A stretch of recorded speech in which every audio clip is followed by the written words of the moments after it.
예수께서 여리고로 들어가 지나가시더라. 삭개오라 이름하는 자가 있으니 세리장이요 또한 부자라. 그가 예수께서 어떠한 사람인가 하여 보고자 하되 키가 작고 사람이 많아 할 수 없어 앞으로 달려가서 보기 위하여 돌무화과 나무에 올라가니 이는 예수께서 그리로 지나가시게 되밀어라. 예수께서 그곳에 이르사 쳐다보시고 이르시되 삭개오야, 속히 내려오라. 내가 오늘 네 집에 유하여야 하겠다. 급히 내려와 즐거워하며 영접하거늘 못사람이 보고 수군거려 이르되 저가 죄인의 집에 유하러 들어갔도다. 삭개오가 서서 주께 여짜오되 주여 보시옵소서.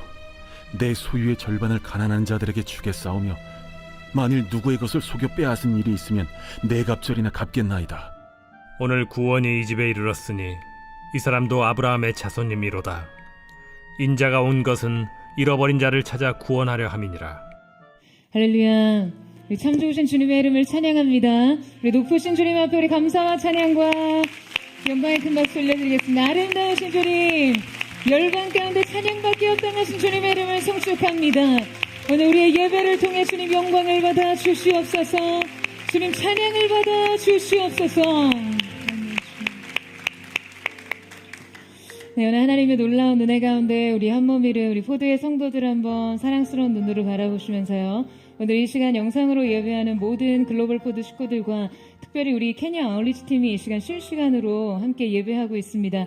우리 한번 하나님의 놀라운 은혜가 우리 모두에게 있기를 서로에게 격려와 사랑과 축복의 박수를 보내겠습니다. 우리 글로벌 포드 식구들과 케냐 팀에게도 주님의 특별한 은혜가 있게 되기를 주님의 이름으로 축원합니다. 할렐루야. 사랑하는 여러분, 성령 충만하십시오. 말씀 충만하십시오.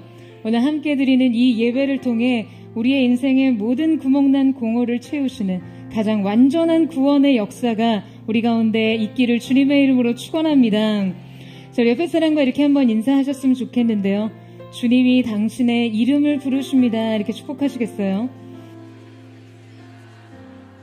주님이 당신의 이름을 부르십니다. 그 주님의 음성 앞에 서는 저와 여러분 되시기를 주님의 이름으로 축복합니다. 지난주 이 선셋 메시지 중에 PNG 포치를 섬기시는 김지혜 전도사님이요.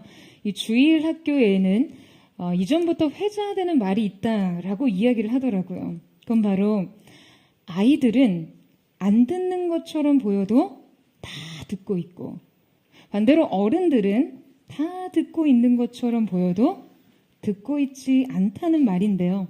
그러니까 설교 시간에 이 아이들이 온갖 딴청과 장난을 치는 것 같아도 예배 후에 신기하리만큼 정말 다 기억하고 있는 것을 보게 된다는 것이죠. 반면에 성인들은 이렇게 얌전히 앉아서 아주 집중하는 표정으로 바라보고 있지만 사실은 딴 생각을 하고 있거나 말씀을 그대로 받지 않고 왜곡해서 듣는 경우가 많다는 거예요. 이처럼 똑같이 선포되어지는 말씀 앞에서도 각기 다른 반응과 결과가 이어질 수 있다는 그런 메시지를 나눴어요. 정말 공감이 되는 그런 이야기였습니다. 사랑하는 여러분, 들었지만 듣지 못한 사람이 되지 마시고요. 주님을 만났지만 만나지 못한 사람처럼 되지 마십시오. 여러분 아멘이세요?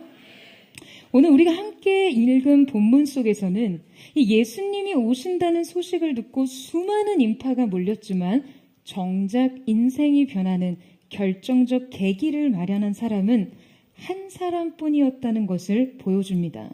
그는 바로 삭개오였어요. 삭개오와 예수님의 만남은 매우 이례적인 만남이었습니다. 아마도 예수님의 그 공생애 중에 예수님께서 직접 매우 의지적이고 주도적으로 누군가의 집에 가시겠다라고 말씀하신 유일한 경우가 아닌가 싶습니다. 표면적으로 예수님은 어느 누구보다도 삭개오에게 가장 강권적인 방식으로 찾아가셨어요. 그러니까 예수님께서 삭개오에게 오늘 밤 내가 반드시 내 집에 유하여야 하겠다라고 말씀하실 때 이 하겠다로 번역된 데이라는 동사는요. 반드시 해야 한다는 머스트의 의미를 가지고 있어요. 삭개오의 초청이 아닌 예수님이 자청하셔서 그의 집에 가시겠다는 강한 의지를 드러내신 것이죠. 그 생각만으로 너무 부럽습니다. 예수님께서 이토록 친히 삭개오의 집에 가시겠다고 하시다니요. 여러분, 이게 정말 웬 출세입니까? 이게 웬 횡재예요? 그런데 우리는 오늘 이 말씀을 대하면서 은혜가 그의 삶에 찾아간 이 이례적인 방식을 생각해보며 과연 이 특권적인 방문이 가능했던 그 원인이 대체 어디 있을까를 생각하지 않을 수 없습니다. 그 많은 사람들 중에 예수님의 방문을 받고 싶어 하던 사람들이요, 여러분, 그곳에 수없이 많았을 텐데 왜 하필 삭개오였을까요? 예수님은 삭개오의 어떤 면을 보시고 그에게 이토록 강한 의지를 보이시는 것일까? 만약 그 원인이 그저 일방적으로 예수님의 주권과 의지 그 자체였다면 사실 우리 편에서 할 일은 주님의 그 주권에 기대어 서는 것뿐이겠죠. 하지만 우리는 분명 예수님의 공생의 사역을 통틀어 가장 획기적인 만남을 가장 특권적으로 얻은 삭개오에게서도 그의 편에서 준비된 무언가 있지 않을까라는 생각을 해보게 됩니다. 대체 삭개오는 어떤 사람이었기에 예수님의 이러한 특별한 선택을 받을 수 있었던 것일까요? 여러분, 삭개오는 어떤 사람이었습니까? 자, 우리 함께 본문 1절에서 3절 말씀을 같이 한번 읽어보도록 하겠습니다. 시작.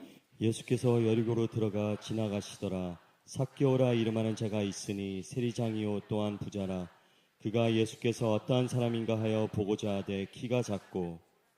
자, 삭개오에 대해서 성경이 제시한 정보는 다음과 같습니다. 그의 거주지, 이름, 직업, 재정적 특징, 그리고 키가 매우 작다는 신체 조건이요. 그러니까 성경은 이러한 신체적인 여러 가지 그의 특징들을 나열하며 우리로 하여금 삭개오의 삶을 유추하게 합니다. 자, 그렇다면 여러분, 일단 여리고라는 지역에 대해서 한번 알아볼까요? 여리고는요, 이 팔레스타인 지역에 손꼽히는 부촌이었습니다. 이 지역은 메소포타미아와 이집트를 얻는 중요한 이 교역로에 위치하면서 비옥한 땅과 풍부한 물자원을 가진 도시였어요. 이곳은 기후가 온화하고 샘이 많아서 고대 사회로부터 사람들이 살기 매우 적합한 땅이었습니다. 그래서 일찍이 이곳엔 도시가 형성될 수밖에 없었죠. 특히 여리고는 로마 제국의 세금 징수 시스템에 매우 중추적인 역할을 하는 곳이었습니다. 로마 제국은 당시 자신이 정복한 영토에 이 막대한 세금을 징수해서 제국의 경제를 유지했거든요. 여리고는 팔레스타인의 주요 무역로와 교역로에 위치하고 있어서 상업활동이 활발했기 때문에 세금 징수의 기회가 많을 수밖에 없죠. 그 세금은 보통 농산물에 의한 세금 외에도 상업활동이나 판매세, 관세, 통행세 등이 있었으니까요. 그래서 당시에 이 여리고는 경제적 번영과 어떤 지리적인 위치로 말미암아 매우 효율적인 세금 징수 지역으로서 팔레스타인 도시 중 3대 세무서가 있던 도시였습니다. 그러니까 여리고라는 지역에 사는 세리장 삭개오라는 것은요, 세리장으로서의 그의 직업적 특징과 이 도시는 굉장히 깊은 연관성이 있는 것이죠. 그렇다면 세리장이란 대체 여러분 어떤 직업인가요?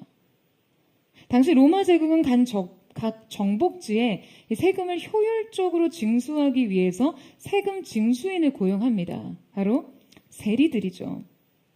세리들은 로마 제국으로부터 부여받은 공적인 지위를 통해 그 자국민들에게 세금을 징수하게 되는데요.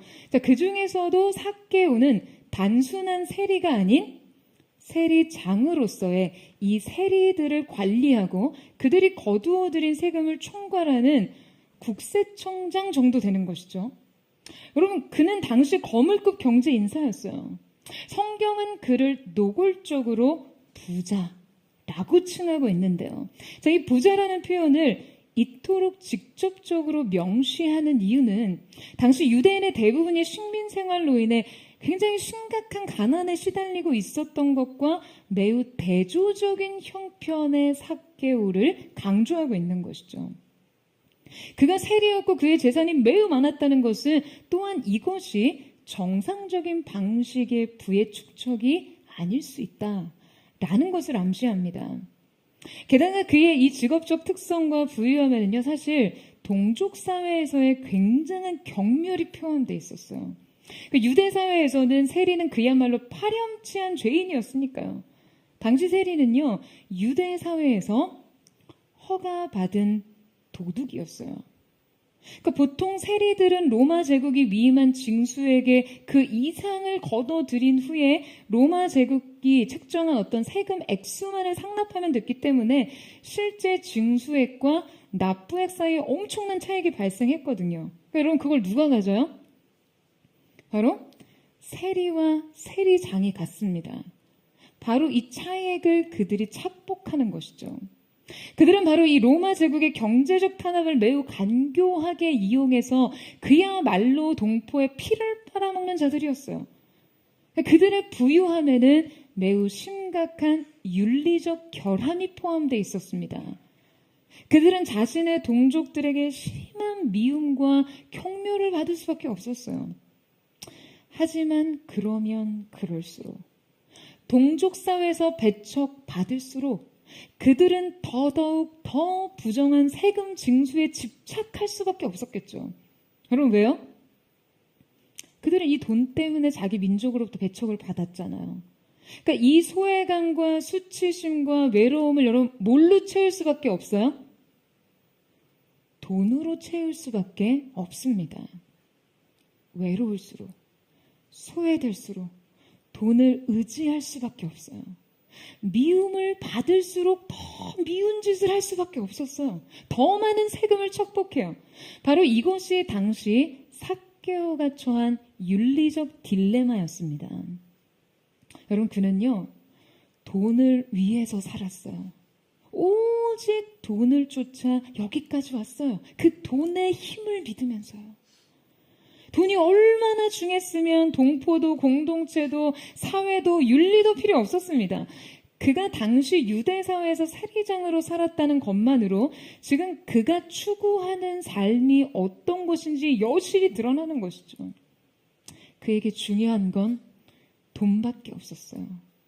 그런데 돈을 가지면 가질수록, 더 많이 부유해질수록 그는 돈 때문에 불행해졌어요. 이 돈이 그를 자꾸 이 세상 밖으로 밀어냅니다. 가지면 가질수록 미움을 받고, 가지면 가질수록 허탈해지는 것이죠.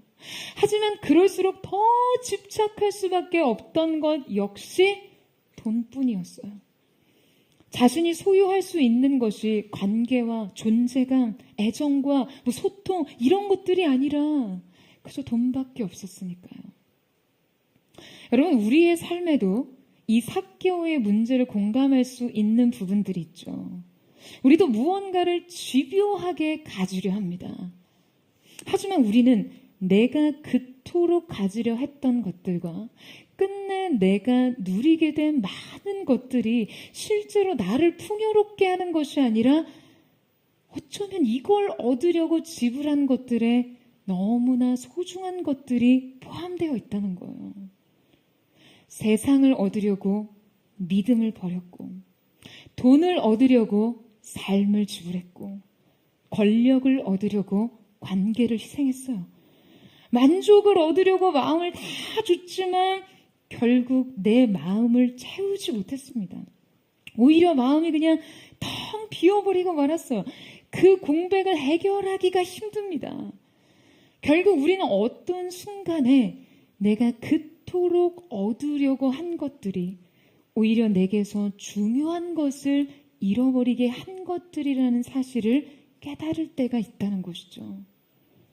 하지만 삭개오의 인생은 사실 더 큰 문제에 직면해 있었습니다. 그는 윤리적 딜레마 외에 더 근본적인 딜레마에 처해 있었던 사람이었어요. 그것은 바로 존재적 딜레마였습니다. 여러분, 삭개오의 이름은 본래 순결한, 무죄한, 의로운 이라는 뜻입니다. 유대 사회에서 이름이란 그의 정체성과 존재를 규명하는 것이죠.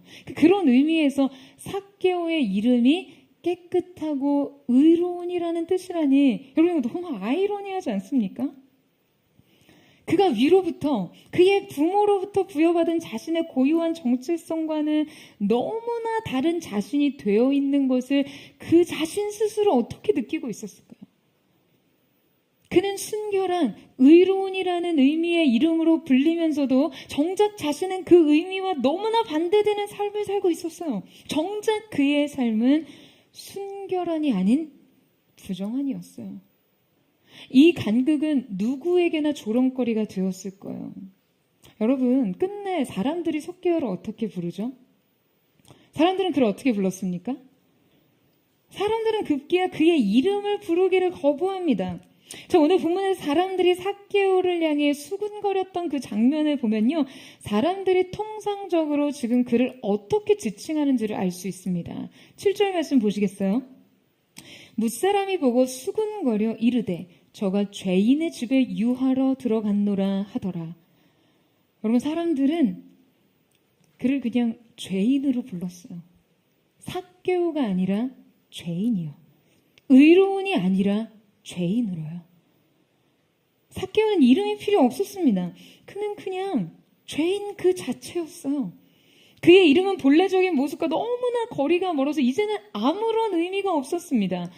이것이 바로 삭개오가 처한 존재적 딜레마였어요. 그는 자신으로서 어떻게 존재해야 하는지에 대해 정체성을 완전히 상실했습니다. 그의 존재 가치와 이유를 잃어버렸고 결국 어떻게 살아야 한다는 방향성을 완전히 상실했어요. 여러분, 바로 이렇게 어떻게 살아가야 하는지 사회적으로나 또 존재론적으로도 갈피를 잡지 못했던 삭개오에게 어느 날 결정적 기회가 찾아옵니다. 자, 우리 3절에 4절 말씀 같이 한번 읽겠습니다. 3절에 4절 말씀 시작. 그가 예수께서 어떠한 사람인가 하여 보고자 하되 키가 작고 사람이 많아 할 수 없어 앞으로 달려가서 보기 위하여 돌무화과 나무에 올라가니 이는 예수께서 그리로 지나가시게 되밀어라. 자, 오늘 삭개오는 예수님이 자신의 마을에 오신다는 소식을 듣게 됩니다. 그는 예수에 대한 소문을 익히 잘 알고 있었어요. 그야말로 예수님은 당시 유대사회에서 매우 센세이션한 인물이었으니까요. 하지만 예수님에 대한 그의 관심과 열망이 단지 어떤 호기심과 대중적 열광 수준이 아니라는 것을 여러분, 우리는 이 말씀의 전후 사건을 통해 알 수 있습니다. 왜냐하면 지금 그에게는 두 가지 한계의 상황이 있었거든요. 한 가지는 그의 키가 작았다는 거고요. 또 다른 점은 사람들이 너무 많았다는 점이에요. 그러니까 만약에 예수님에 대한 그의 기대와 관심이 그저 대중적 어떤 호기심에 불과했다면 그가 이 한계 상황을 굳이 극복할 필요가 없었습니다. 당시 예수님은 십자가를 지시기 위해 예루살렘으로 향하는 마지막 여정을 지나는 중이셨어요.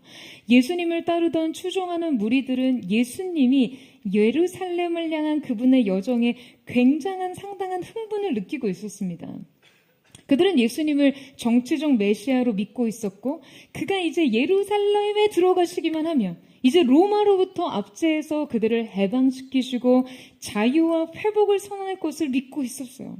그러니까 수많은 군중들이요, 이 결전의 날을 앞두고 그 어느 때보다도 예수님을 열렬히 환호하고 열광했어요. 예수님이 그들 인생에 가져올 변화를 기대하면서 말이에요. 만약 삭개오의 기대가 이 대중적 수준에 미쳤다면 그는 굳이 예수님을 가까이서 보기 위해 여러분 이 한계의 상황을 뛰어넘을 이유가 없었을 거예요. 그저 군중들 속에서 그분을 따르는 것만으로도 충분했죠. 좀 더 가까이에서 그분을 보고 싶은 열망이 있다 할지라도 이 저항을 뚫고 갈 만큼의 의지까지는 아니었을 거예요. 하지만 삭개오는 다른 군중들과 다른 기대 속에서 예수님을 보고자 했습니다. 저는 전혀 다른 믿음이 있었다고 믿어요. 예수님을 향한 그의 기대와 소망이 대중적 정치적 기대와 전혀 달랐을 거라고 생각해요. 그는 예수님을 정치적 메시아로서가 아니라 영혼의 구원자로 여겼을 거예요. 그는 예수님이 인생에 가져올 변화 이전에 그분과 관계 맺기를 소망했습니다. 그분을 그저 환호하기보다 그분과 마주하기를 원했어요. 자신의 주제나 어떤 처지에 그분과 직접 교제할 수는 없었지만 그는 그저 그분의 얼굴을 보는 것만을 열렬히 사모했어요. 여러분 3절 초반에 삭개오가 예수님을 보고자 했다는 에제테라는 헬라어 단어는요. 집요하게 찾다라는 단어의 미완료 능동태로 기록되어 있거든요. 그러니까 헬라어에서 미완료 능동태는 계속과 반복을 강조하기 위해 사용되는 문법적 표현입니다. 그러니까 삭개오가 어떻게든 예수님을 보기 위한 방법을 집요하게 찾고 찾는 중이었다는 거죠. 그래서 어떻게 해요? 사람들이 운집한 것과 키가 작아서 예수님을 마주할 수 없었던 이 한계를 극복하기 위해 그는 돌진합니다. 성경은 그가 예수님 앞으로 달려갔다고 기록해요. 말하자면 예수님을 뒤따라갔다가는 결코 그분께 닿을 수 없었기에 그는 예수님이 가시는 길을 앞질러 간 것이죠. 여러분, 이게 바로 삭개오다운 행동이에요. 그냥 목표가 생기면 그것을 얻기 위해 그저 그 뒤를 따르는 수준에 머무는 게 아니라요. 그것을 훌쩍 웃도는 데까지 나아가는 것 말이에요. 아마도 그가 이제까지 돈을 벌 때도 바로 이런 방식과 태도로 돈을 얻지 않았을까 생각이 듭니다. 자기가 원하는 만큼의 돈을 벌기 위해서는 그저 남들이 하는 대로는 그 정도로 해서는 안 되니까요. 그냥 부정한 방법을 동원해서라도 그 목표를 웃도는 성취를 해야 했던 거예요. 다만 삭개오의 이런 태도가 이번에는 다행히 그의 영적 갈망에 맞춰져 있었습니다. 그는 그동안 돈을 위해 이 독특한 기질을 발휘하며 살았지만 이제는 예수를 보기 위해 이 집요함을 발휘합니다. 그는 기필코 예수님을 보겠다는 일념으로 그의 체신에는 맞지 않는 행동을 해요. 여러분 그게 뭐였어요? 그게 뭐였습니까? 바로 뽕나무에 올라간 것이죠. 여러분 저는 그가 뽕나무에 올라선 것이 그야말로 삭개오다운 굉장히 교묘한 계산이 반영된 행동이라고 생각합니다. 그는 목표를 이루기 위해 남들이 생각하지 않은 수단을 매우 잘 생각해내는 사람이었거든요. 그가 세운 방식은 늘 본능적으로 이해타산적이었죠. 여러분 앞서 여리고라는 도시의 이름 지역, 이 지역의 이름이 무슨 뜻이라고 설명했죠? 여리고는 종려의 성읍이라고 불리는 도시예요. 그러니까 이 도시에는요, 오아시스 주변에 형성된 종려나무가 줄을 지어 서 있거든요. 제가 여리고에 갔을 때도 그 여리고 입구의 양쪽에 질비하게 종려나무가 늘어서 있었어요. 우리가 익숙하게 뽕나무라고 표현하는 무화과 나무보다 종려나무가 지금 분명 군중들 주변에 더 흔하게 분포해 있을 테고 또 심지어 지금 나무의 높이도요. 나무의 둘레도 월등히 높아서 예수님을 보기에 훨씬 더 좋았을 텐데요. 성경은 그가 올라탄 나무가 돌무화과 나무라 라고 명확하게 기록합니다. 성경이 단지 나무에 올라탔다라고 기록하지 않고 매우 정확하게 그가 올라탄 나무가 돌무화과 나무라고 기록하고 있다는 거죠. 여러분 만약에 아무런 의도 없이 예수님을 보기 위한 목적만으로 그냥 주변에 있는 아무 나무나 선택했다면 여러분 굳이 성경이 이 나무의 종류를 구체적으로 명시할 이유는 없다는 거예요. 그러니까 분명 삭개오가 돌무화과 나무를 선택적으로 올라갔다는 것이 저의 생각입니다. 자, 그렇다면 왜일까요? 왜 삭개오는 이 돌무화과 나무를 선택해서 올라간 걸까요?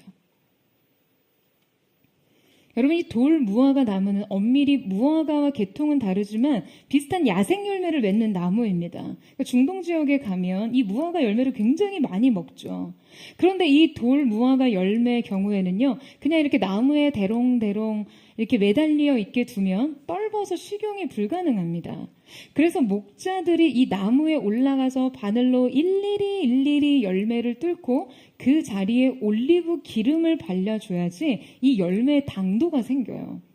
그러면 이제 일반 무화과 나무 열매처럼 매우 달콤한 열매가 될 수 있습니다. 대개 팔레스타인 지역에서 돌 무화과의 배양 작업은 이 나팔절인 10월 전에 반드시 이루어지는데요. 그러니까 이 시기를 놓치면 이제 이 열매는 떫어서 먹을 수 없게 됩니다. 자, 그러니까 예수님의 예루살렘 입성 전 여리고를 지나시던 이 시기에 뽕나무들에는 분명 돌 무화과를 배양하는 목자들이 지금 이 나무에 올라타서 열매의 바늘을 뚫고 기름을 배양하는 작업이 한창이었을 거예요. 저의 추론은 그렇습니다. 삭개오가 어떻게든 어떤 방법으로든 그분은 보기는 해야 하겠고, 그래서 주변을 둘러보니 예수님 앞서가서 나무를 올라타면 예수님이 다가오시는 모습을 볼 수 있겠다 싶었던 거죠. 하지만 그는 사람들에게 쉽게 눈에 띄고 싶진 않았어요. 여러분 왜요? 예수님을 보고자 했던 갈망조차도 사람들에게 부정한 죄인으로 취급받던 자신에게는 너무나 비밀스러운 것이기 때문이에요. 여러분이 어떠한 집단과 공동체에게 굉장히 골깊은 분리감과 소외감을 느낀다면 그곳의 집단적 열망에 여러분이 아무렇지도 않게 소속될 수 있다고 생각하세요? 그들이 환호하고 그들이 열광하는 것에 아무런 거리낌 없이 같이 호응할 수 있다고 생각하세요? 저는 그가 예수님을 환호하던 무리들 사이에서 결코 자신의 존재를 섞을 수 없었다고 생각합니다. 자신은 본래 외톨이였고 이 유대인들의 집단적 갈망과 응집된 민족적 소원과 자신은 결코 다가설 수 없는 거리가 있었던 것이죠. 여러분, 당시 유대인들은요, 예수님으로부터 민족의 구원을 꿈꿨습니다. 이 말은 즉 로마의 압제로부터 정치적 해방이었거든요.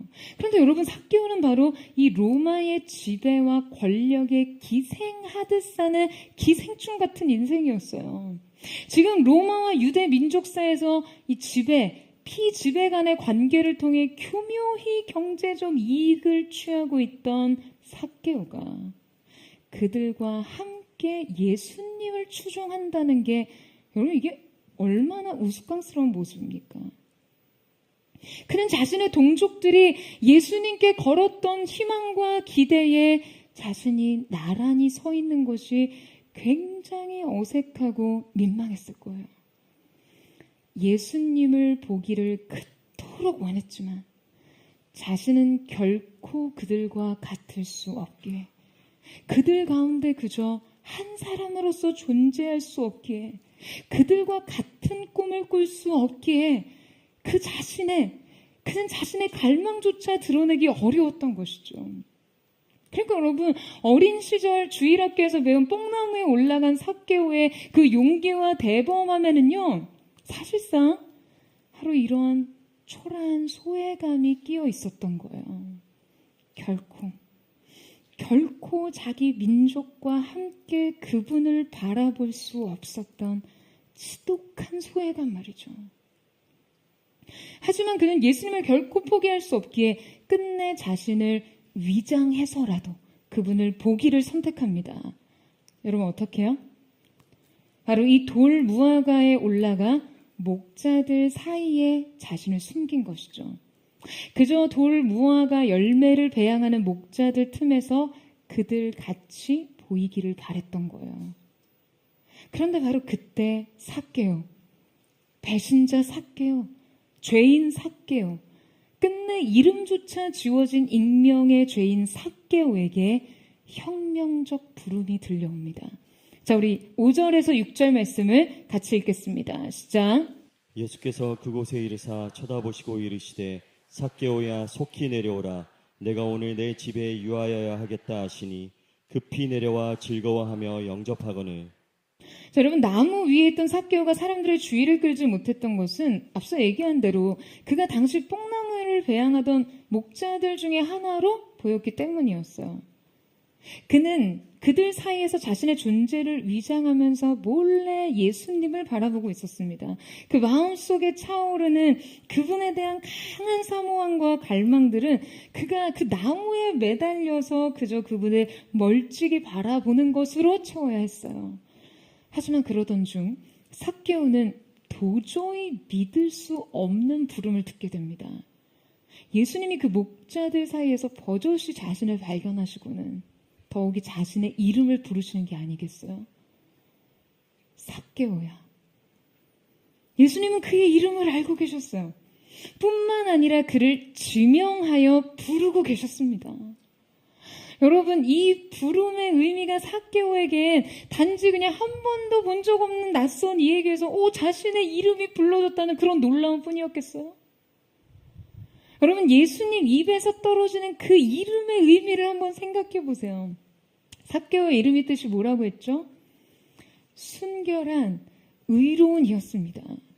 그런데 예수님께서 바로 당신의 입으로 그를 향해 순결한 의로운을 말하고 계시는 거예요. 여러분, 저는 그 순간 삭개오의 존재는요, 다시 태어났다라고 생각합니다.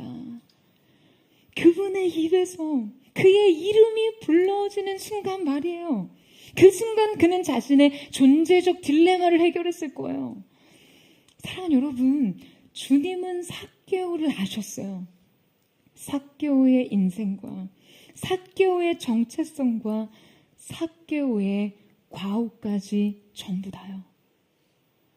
여러분, 저는 가끔 지으신 것이 하나도 그 앞에 나타나지 않음이었고 오직 만물이 우리를 상관하시는 자의 눈앞에 벌거벗은 것 같이 드러난다 라는 말씀을 생각할 때마다 참 숙연한 마음이 듭니다. 그 말씀 앞에 하염없이 머물게 돼요.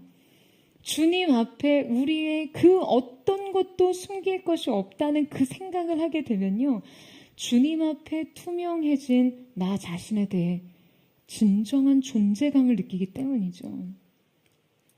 제가 최근에 이탈리아와 이 스위스 접경 지역의 돌로미티라는 도시 사진을 보게 됐어요. 그러니까 말하자면 이탈리아판 알프스 전경이었죠. 그러니까 알프스에 만년설이 펼쳐진 그곳의 사진을 보는데요. 와, 정말 기가 막히게 아름답고 신비로운 거예요. 강설량이 녹는 양보다 많아서 그냥 1년 내내 눈이 남아있는 이 만년설의 풍경은 정말이죠, 그냥 자연스럽게 감탄이 터져 나옵니다. 그런데 문득 이 사진을 보면서 원거리의 환상에 대해서 생각해 보게 됐어요. 그러니까 이 아름다운 이면에 존재하는 것들 말이에요. 여러분, 이 눈 덮인 만년설 깊숙이 존재하는 것들을 한번 떠올려 보세요. 뼈를 옥죄는 듯한 혹독한 추위, 그냥 마치 신음하는 것 같고 때로 울부짖는 것 같은 바람, 거대한 암벽과 날카롭게 깎인 협고, 그 사이에 위험천만한 빙판길, 그 위에 날 것의 두려움, 매 순간 직면해야 하는 칼바람, 그 장엄한 풍경들 사이로 존재하는 무시무시한 위험. 그러니까 이 하얀 눈 덮인 산, 그 한복판 위의 현실 말이에요. 여러분, 그런데 인생도 다 마찬가지입니다. 인생도요, 원거리의 환상 속에서는 모든 것이 참 근사해 보여요. 하지만 우리의 인생을 벌거벗겨 보면요, 주님 앞에 드러난 앙상한 것들은 참 초라하지 그지 없습니다. 우리의 내면의 깊은 수치심, 삶의 가장 어두운 비밀, 그걸 숨기기 위해 계속해서 나를 싸매고 있는 거추장스러운 껍질들, 그럴듯한 아픔으로 포장해서 사람들에게 연민과 동정을 받으면서 정작 진짜 교묘하게 숨기고 있는 우리의 진짜 상처, 거절된 아픔, 그래서 다시 거절되는 것에 대한 두려움, 그럼에도 인정을 얻고 싶은 강렬한 욕망, 숨은 동기와 희기심, 그것으로 인해 자신이 조작한 상황, 거짓과 위선. 여러분, 이 모든 것들은요, 그냥 멀리서 보면 하얀 눈처럼 보이지만 그 안에 숨겨진 것들은 인생의 차디찬 바람과 깎인 절벽과 칠흑 같은 어둠이죠. 그런데 주님은 우리를 아세요. 눈 덮인 아름다운 만년설로서가 아니라 그 속에 뼈를 애는 추위와 언제라도 길을 잃게 만드는 깊은 어둠을 말해요. 그분은 우리가 흰눈의 아름다움으로 그 우리의 무엇을 감추려 하는지까지 아십니다. 우리의 치부를, 우리의 수치심을, 우리의 두려움을 모두 아세요. 여러분, 이 주님 앞에 선다는 것은요, 이렇게 우리를 다 아시는 그분 앞에 있는 모습 그대로 설 수 있다라는 것이죠. 여러분, 아멘이세요? 더 놀라운 것은 있는 모습 그대로 선 이 추악한 우리를 향해 그분이 우리의 이름을 부르신다는 거예요. 여러분, 이것이 바로 은혜입니다. 여러분, 이 은혜 앞에서 우리가 무슨 말을 더 하겠어요? 저는 오늘 사랑하는 여러분의 인생 있는 모습 그대로를 부르시는 그 주님의 놀라운 사랑 앞에서는 은혜가 있게 되기를 주님의 이름으로 축원합니다. 삭개오는 돌 무화과 나무 위에서 바로 이 은혜에 직면합니다. 주님께서는 그를 부르시고 그에게 속히 내려오라라고 말씀하세요. 심지어 오늘 밤에 그의 집에서 유하시겠다라고 주인이 청하지도 않은 방문을 요청하신 것이죠. 예수님께서 삭개오야 속히 내려오라라고 하자 삭개오는 급히 내려옵니다. 속히 내려오라, 급히 내려왔다. 이 두 개의 단어는 원형상 동일한 단어예요. 그러니까 성경은 예수님께서 이 명령에 삭개오가 즉시 온전히 반응했다는 것을 강조하고 있습니다. 그는 이 은혜에 대해 벅차오르는 감격을 주체하지 못하고 주님을 기쁨으로 영접합니다. 여러분, 그런데 바로 이때 한 가지 갈등이 발생해요. 자, 7절 말씀을 같이 읽겠습니다. 시작. 무사람이 보고 수군거려 이르되 저가 죄인의 집에 유하러 들어갔도다 하더라. 자, 여기서 말하는 무사람에 해당하는 원어 판테스라는 이 단어는요, 실상은 모든 사람이라는 의미입니다. 그러니까 여리고에서는 모든 사람들이 다 수군거렸다는 거예요. 이 수군거리다라는 단어는 뒤에 공귀존이라는 단어로 사람들이 하나로 완전히 일치된 마음으로 투덜거리고 불평하다라는 의미예요. 그러니까 지금 여리고의 온 마을 사람들이 모두 한 마음으로 이 사실을 불평했다는 거죠. 아마 그날 예수님이 삭개오의 집에 유하시는 동안 지금 온 마을은 그냥 온통 방앗간이 됐을 거예요. 쑥떡쑥떡 얼마나 방아를 찢던지. 그런데 그런 그들의 불만은 여러분 어디에 있었습니까? 왜 예수님이 이 죄인의 집에 유하시냐라는 거예요. 왜 대체 삭개오냐라는 것이죠. 여러분, 이 불평과 불만에는 어떤 마음이 전제되어 있습니까? 이 불평엔 그들은 자신들의 의로움이 죄인 삭개오보다 모두 월등히 낫다라는 자기평가와 인식이 전제되어 있습니다. 삭개오에 대한 경멸에는요, 자신에 대한 의로움이 포함되어 있는 것이죠. 그렇다면 이들의 또 다른 불만은 무엇이었어요? 왜 대체 삭개오냐라는 거예요. 왜 자신이 아니라 삭개오가 될 수 있냐라는 거죠.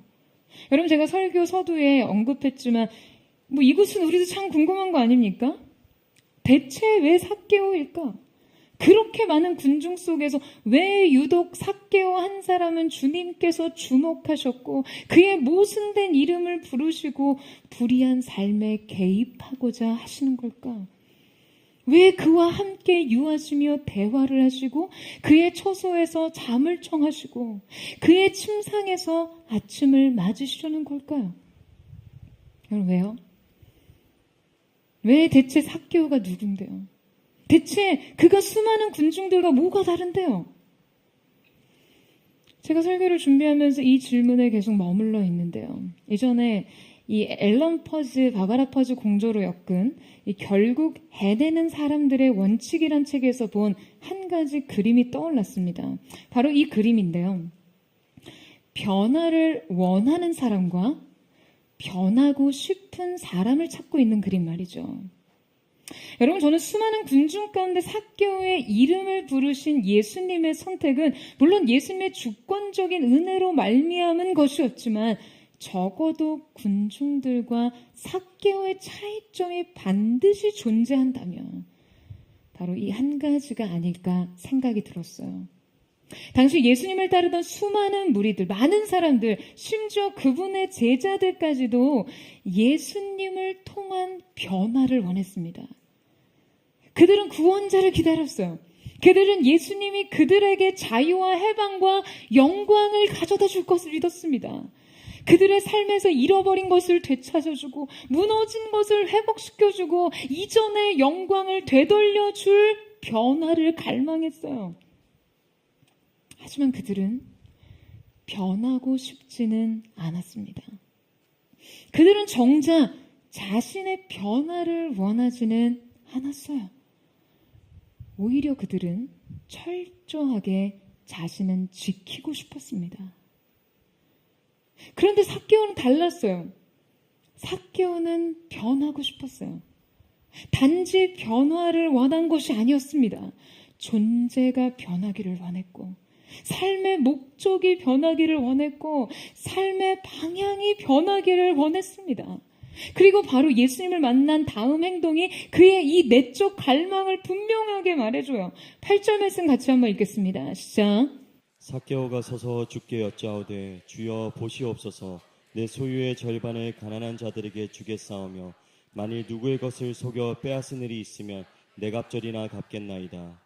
자, 여러분, 삭개오는 주님을 자신의 집에 모시고서는 예수님을 향해 이렇게 말합니다. 자기 소유의 절반을 가난한 자들에게 주겠다는 거예요. 그리고 남은 소유의 절반 중에서 자신의 불의한 방법으로 취한 것에 대해 4배나 해당하는 금액을 갚겠다는 거죠. 그러니까 아마 이렇게 언급하는 걸 보면 분명 부정한 방식으로 취득한 돈이 있었기 때문에 이런 결단이 있었겠죠. 그러니까 여러분, 얼추 계산을 해봐도 그나마 이 결단을 이행하기 위해서는요, 자신의 전 재산을 전부 다 바쳐야 했을 거예요. 절반을 가난한 자들에게 주었고 남은 절반으로 다시 불이하게 취득한 취득액의 4배를 반환하겠다고 했으니까요. 여러분, 그는 변하고 싶었습니다. 아니, 변했어요. 이 변화는 조금도 예수님 편에서 강요된 것이 아니었습니다. 주님은 그에게 결코 도덕적 명령을 하신 적이 없었어요. 다만 그저 그의 집에 머무셨고 그와 교제하시고 그와 함께 밤을 지새우며 대화하셨고 그의 친구가 되어주셨어요. 바로 이 마주침이, 이 관계가 삭개오에게 존재적 변화를 일으켰고 그는 급기와 도덕적 변화까지 스스로 이끌어낸 거예요. 예수님을 통해 존재적 딜레마를 해결했던 그는 나아가 그의 삶의 지독한 한계였던 이 윤리적 딜레마까지를 해결하게 된 것이죠. 여러분, 저는 그저 주님을 처음 한 번 본 것뿐인데, 하룻밤을 지낸 것뿐이었는데 그의 삶이 이렇게 변할 수 있는 정도라면 대체 주님을 알면 알수록 그가 얼마나 탁월한 신앙인이 될 수 있을지요. 그가 주님을 위해 얼마나 더 큰 헌신을 할 수 있었을지 그의 삶을 기대하게 됩니다. 여러분, 그는 진정 변화를 꿈꾸는 사람이었어요. 그저 파랑새를 찾듯 인생의 메시아를 기다리는 것이 아니었어요. 그는 자신이 변화될 준비가 된 사람이었습니다. 여러분, 그렇다면 우리는 어떠한 사람인가요? 우리가 주님에게 기대하는 것은 군중의 기대와 삭개오의 기대 중에 어느 것을 더 닮아 있습니까? 그분이 내 삶의 변화를 가져다 줄 것을 열망하시나요? 아니면 그분으로 인해 내가 변할 것을 열망하나요? 그저 그분이 가져다 줄 삶의 획기적인 변화를 꿈꾸는 것은 아닙니까? 기적 같은 은혜요, 넘치는 축복이요, 누구라도 부러워할 만한 인생에 세상이 부러워할 만한 것들로 가득 차 있는 그 삶의 형편. 아니면 나의 불의, 나의 고집과 습관, 나의 거짓과 이기심, 나의 욕망과 목표가 변하기를 꿈꾸시는 것입니까? 그동안 붙들고 산 삶 전부를 모두 초기화하더라도, 지독하게 외롭고 소외된 삶을 담보로 하더라도, 그토록 집착하고 손에 넣고 싶어 하던 것을 이제 모두 내려놓더라도 자신의 진정한 변화를 갈망하던 삭개오, 그리고 이제 드디어 새로운 삶을 선택한 삭개오, 이 삭개오의 강렬한 갈망을 여러분 이제 이해하시겠어요? 여러분, 삭개오의 변화는요, 예수님을 만나기 전 이미 그의 내면에서 일어나고 있었습니다. 그가 진짜 변하고 싶다는 것을 예수님은 아셨어요. 그의 구멍난 인생의 허기를 메워줄 예수님을 기다리고 있었다는 것을요. 그래서 그 많은 군중들 속에서도 그를 발견하시고 예수님은 그를 선택하실 수 있던 것이죠. 사랑하는 여러분, 오늘 이 설교를 마치며 저도 여러분에게 질문을 건네고 싶습니다. 변화를 원하십니까? 아니면 변하고 싶으십니까?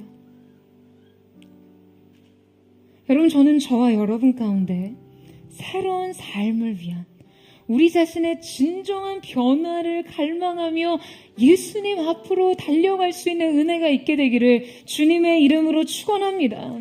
지금 바로 이 시간, 이 순간 여러분의 이름을 부르시는 주님의 음성을 들으세요. 여러분의 인생 속에 주어졌던 많은 기대와 그분의 계획과는 다른 삶의 길을 갈았던 여러분 존재적 딜레마를 여러분 스스로 해결할 수 없어 갈등하며 괴로워하며 몸부림쳤던 이 자리에서 주님이 여러분의 존재를 다시 부르신 이 순간, 그 모든 것이 그 부름 앞에 해결되는 은혜가 있게 되기를 주님의 이름으로 축원합니다. 주님의 음성을 들으세요. 이 부름이 새로운 변화의 시작이 될 것입니다. 우리 함께 찬양하며 기도하며 주님 앞에 나아갔으면 좋겠습니다. 사랑하는 주님, 이 시간 우리가 우리의 삶의 자리에서 주님이 이곳에 계시다는 소식을 들은 삭개오와 같이 오늘 주님이 계신 이곳에 마음의 갈망을 안고 찾아왔습니다. 수많은 사람들 중에 숨겨진 한 사람으로서 내 인생에 주님 앞에조차 부끄러워 고백할 수 없었던 삶의 많은 수치가 어두움, 절망을 끌어안고, 그러나 주님을 향한 이 갈망을 포기할 수 없어 나온 이 자리에 있는 하나님의 사람들, 주님 찾아가 주셔서 이들의 인생을 만나주시고 주님의 광대한 손으로 붙드시고 이들과 함께하여 주옵소서. 이 시간 우리 앞에 계신 주님 앞에 그 주님을 갈망하는 마음으로 우리 함께 고백하며 나아가기를 원합니다. 주께 가오니 날 새롭게 하시고 주의 은혜를 부어주소서.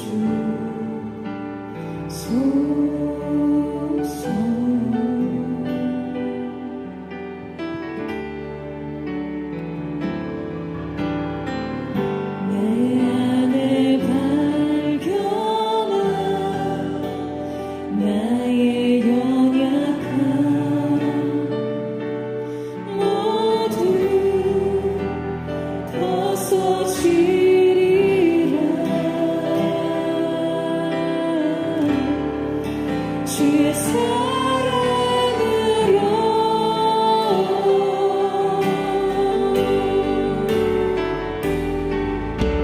주 사랑 나를 붙드시고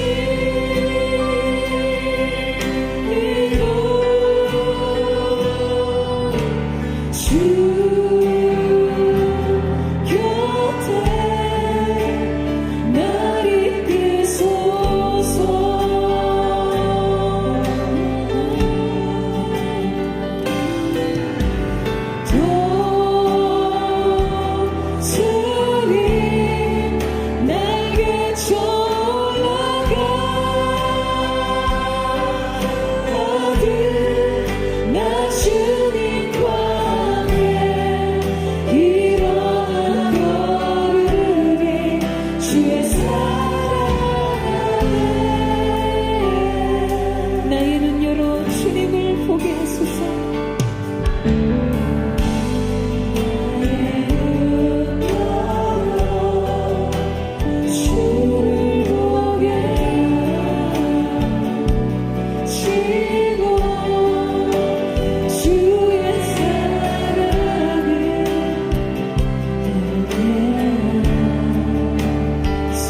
사랑하는 여러분, 삭개오의 인생에는요, 아마 남다른 탁월함이 있었을 거예요. 남다른 집념이 있었을 것입니다. 자신의 인생의 목표가 있다면 다른 모든 사람들을 웃도는 성취력이 그에게 있었을 거예요. 최선의 매일이 있었을 것입니다. 그러나 그의 인생의 방향성은 자신의 삶에 더 깊은 구멍을 만들었어요. 채우면 채울수록 더 허기지는 인생의 공허와 가지려 하면 가지려 할수록 부인할 수 없는 인생의 허무함 속에 그는 무언가 자신의 삶 속에 비어있는 것이 있다는 것을 알았을 것입니다. 예수님이 오신다는 그 소식을 통해 그의 인생이 눈 떴어요. 비로소 나의 삶 속에 진짜 필요한 것이 무엇인지, 내 인생의 방향이 무엇을 향해 가야 하는지에 눈뜨는 새 날이 그의 인생 속에 밝혀졌음을 믿습니다. 저는 오늘 이 시간 사랑하는 여러분의 인생에 바로 이렇게 주님의 임재에 대한 소식, 오늘 주님이 이곳에 계시다는 그 소식 앞에서 구멍난 여러분의 존재적 딜레마를 해결하고 발견하는 은혜가 있게 되기를 원합니다. 인생을 채우려 하는 모든 미련한 시도를 멈추고 우리의 인생 참된 만족이신 예수님을 향해 갈 수 있는 새로운 걸음의 시작이 시작될 수 있기를 예수님의 이름으로 축원합니다. 예수님이 오신다. 예수께서 오신다는 소식이 그의 내면을 뒤흔들었대. 주님을 만나면 비로소 내 삶이 달라질 것이라는 그 마음의 기대를 가지고 자신에게 주어졌던 한계, 내적인 한계, 이미 결정되어졌던 키 작은 자신과 수많은 장벽들을 넘어서 갈증과 갈망을 가지고 왔던 삭개오처럼 예수님 오늘 이 시간 나를 만나게 오신 주님을 향해 이 갈망을 가지고 달려가기를 원합니다. 사랑하는 자여, 어여쁜 자여, 일어나 나와 함께 가자는 그 주님의 부름을 듣기 위해 갈망으로 달려가기를 원하오니 주님께는 뭐 주시옵소서. 우리의 걸음을 주께로 이끌어 주시옵소서. 우리 전심으로 주의 말씀을 듣고 박수와 통성으로 기도합니다.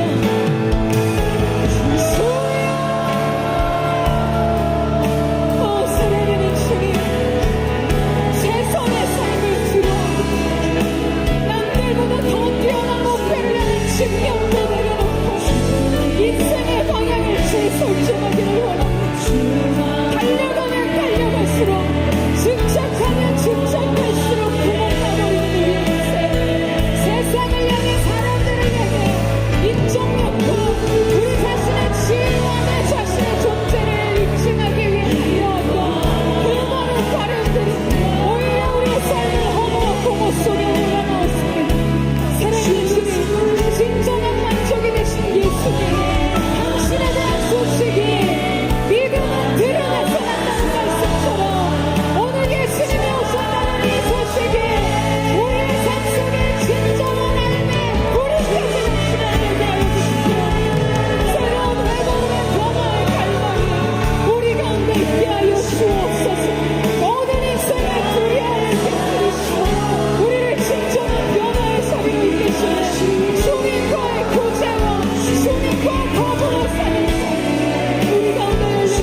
주님만을 바라보며 나아갑니다.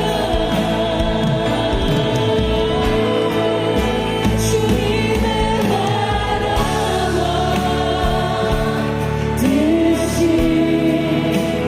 나의 삶 속에 임하시며 주님 아니를 주만 보기를 소망해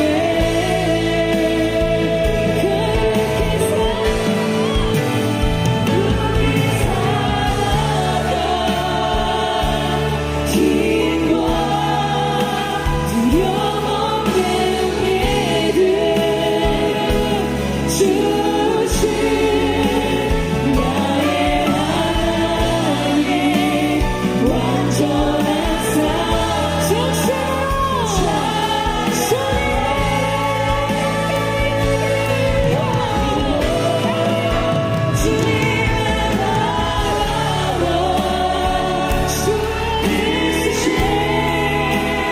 나의 삶 속에 임하시며 주님 아니를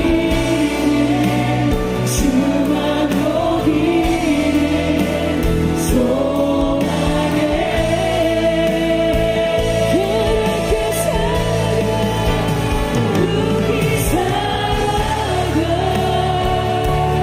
힘과 두려움 없는 믿음 주신 나의 하나님 완전한 사랑 모든 죄를 구속하리라 주님의 주신 뜻이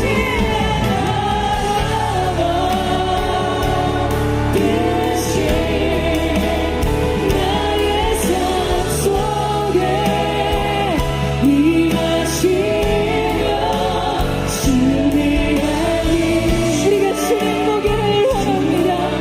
주님 보기를 갈망합니다. 그렇게 살아가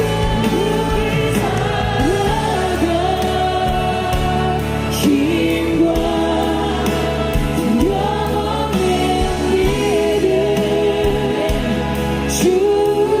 없는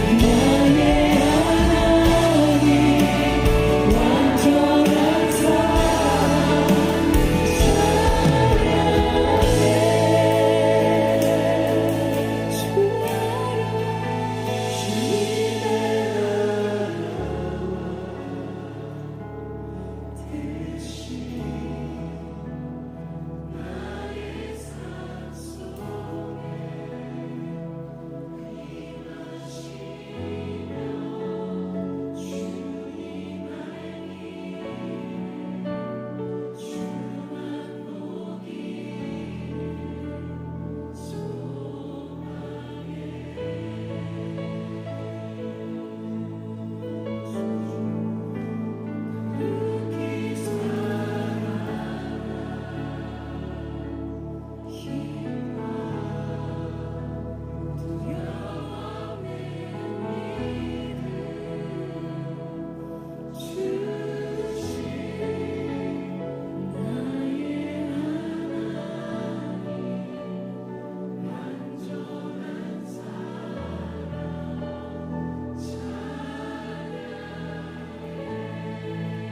사랑하는 여러분, 오늘 여러분 중에 주님 만나기를 갈망하면서도 이 모습 이대로 설 수 없는 감춰진 인생의 어둠을 가지고 여러분이 만든 돌 무화과 나무 위에서 주님을 바라보고 있지 않습니까?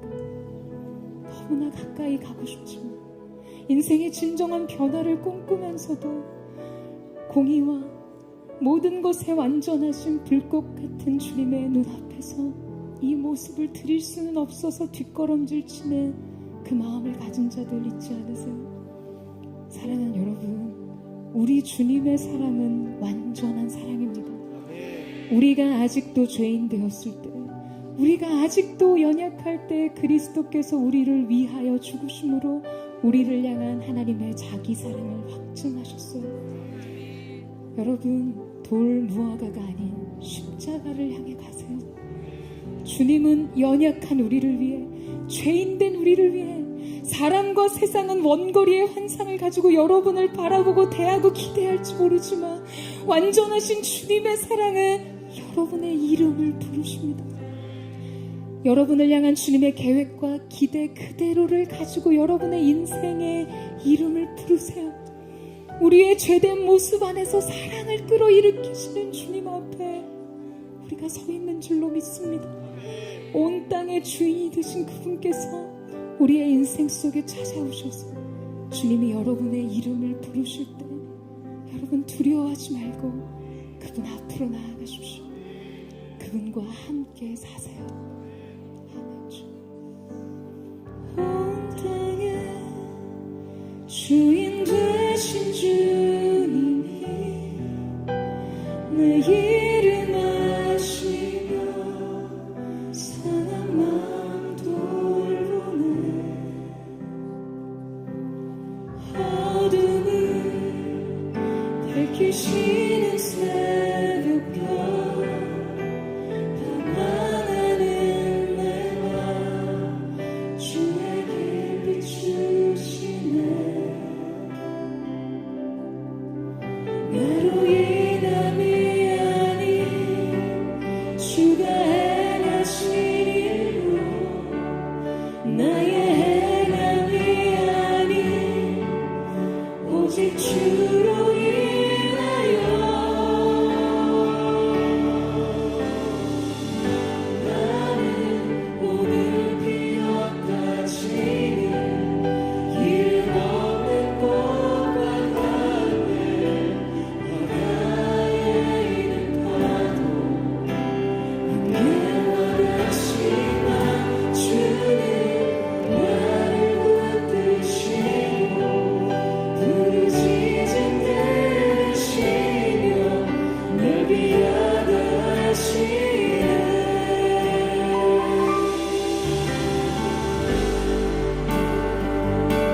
주님은 나의 죄를 보시고 사랑의 눈으로 날 일으키시네.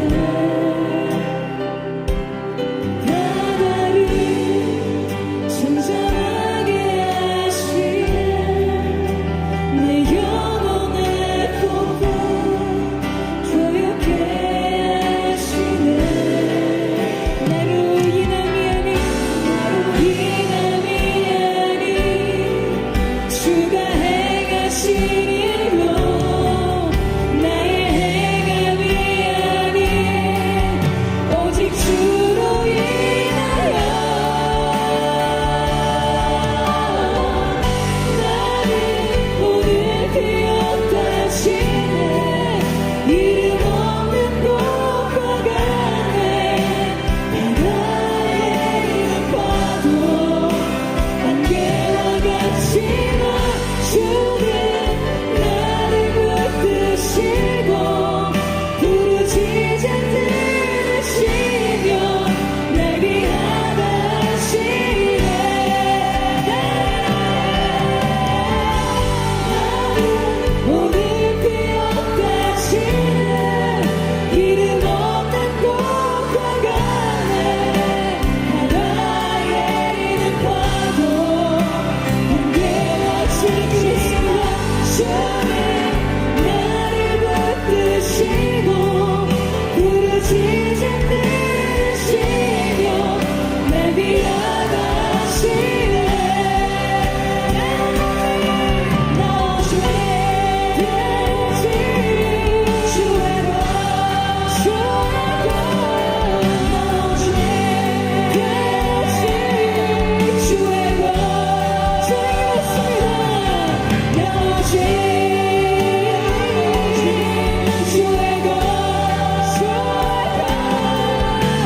죄 주의 것 다시 한번 주의 것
사랑하는 주님, 오늘 우리를 귀하다, 존귀하다, 믿음으로 의롭다 하신 주님 앞에 주님은 오늘 우리에게 내가 반드시 너와 함께 하리라, 내가 너와 함께 유하여야 하리라, 속히 내려오라, 삭개오야 속히 내려오라 말씀하신 하나님의 부름과 같이 오늘 우리의 인생을 부르시는 줄로 믿습니다. 사랑하는 여러분, 변화를 원하십니까? 아니면 변화되기를 원하십니까? 사랑하는 주님, 오늘 우리가 주님으로부터 얻을 수 있는 인생의 모든 유익과 은혜와 기적과 같은 축복을 기도하고, 주님, 오늘 우리는 주님 당신을 얻기를 원합니다. 주님과 함께하는 인생을 꿈꾸기를 원합니다. 내 인생 가장 귀한 곳 주님이심을 고백하는 새로운 인생 첫날이 알려지게 하여 주시옵소서. 오늘 주님과 함께 진정한 존재의 변화를 이루며 그리스도 예수를 위해 살 수 있는 새로운 시작이 우리 가운데 있게 하여 주시옵소서. 주님보다 귀한 곳은 없습니다. 주님이 내 인생의 가장 귀한 신분이십니다. 오늘 이 고백으로 나가기를 원하시는 분, 이 전심으로 두 손 높이 들고 주의 마음을 믿고 우리의 삶을 드리며 기도하며 나아갑니다. 주여, 사랑하는 주님, 오늘 이 가운데 계신 주님을 인지하면서 우리의 인생과 공평하시게 말씀하시기도 전에 그적의 사랑으로 우리와 함께 하시며 그 사랑으로 우리를 부르시며 내가 너와 함께 하리라, 내가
주님은 무리들의 주님이 아닌 삭개오 한 사람의 주님이 되어주셨습니다.